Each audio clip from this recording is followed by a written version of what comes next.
చాలా ఏళ్ల క్రితం ఒక పచ్చని గ్రామంలో ఆనంద్ అనే వ్యక్తి నివసించేవాడు. అతను ఎంతో కష్టపడి పని చేసేవాడు. కానీ వరుసగా ఎదురైన కష్టాలు అతన్ని చుట్టుముట్టాయి. పంటలు పండలేదు, చేసిన అప్పులు పెరిగిపోయాయి. చివరకు తన కుటుంబాన్ని పోషించడం కూడా అతనికి భారమైపోయింది. ఒక నిశ్శబ్ద రాత్రి ఆనంద్ మనసు విరిగిపోయి తల దించుకుని కూర్చున్నాడు. అప్పుడు అతని భార్య అతని దగ్గరకు వచ్చి, మనం అన్ని ప్రయత్నాలు చేశాం, కానీ ఇప్పుడు ఆ దేవుడిపై భారమేసి ప్రార్థిద్దామంది. ఆ రాత్రి ఆ కుటుంబం అంతా కలిసి మోకరించి పూర్తి విశ్వాసంతో ప్రార్థన చేశారు.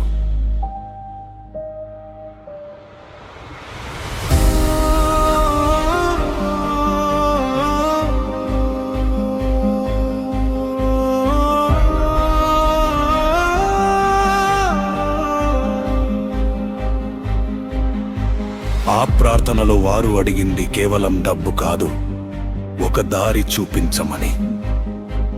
మరుసటి రోజు ఉదయం ఆనంద్ ఇంటి తలుపు ఎవరో తట్టారు. చాలా కాలం క్రితం ఆనంద్ సహాయం చేసిన ఒక పాత స్నేహితుడు అక్కడ నిలబడి ఉన్నాడు. అతను ఆనంద్కు ఒక కొత్త వ్యాపార అవకాశాన్ని ఇచ్చాడు. అది కేవలం ఒక పని మాత్రమే కాదు, అతని జీవితంలో ఆశను తిరిగి నింపిన ఒక అద్భుతం. మిత్రులారా, ప్రార్థన అంటే కేవలం దేవుడిని ఏదో అడగడం మాత్రమే కాదు.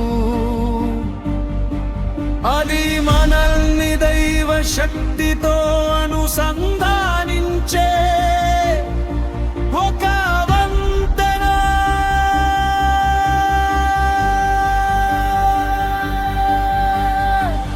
మనం ఒంటరిగా ఉన్నామని అనిపించినప్పుడు ప్రార్థన మనకు ధైర్యాన్నిస్తుంది. ప్రార్థనలో ఉన్న శక్తి మన జీవితంలో ఆశీర్వాదాలను తెస్తుంది.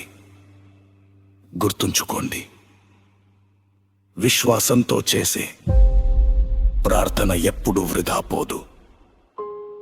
దేవుని దీవెనలు మనం ఊహించని రూపంలో సరైన సమయంలో మన దగ్గరకు వస్తాయి.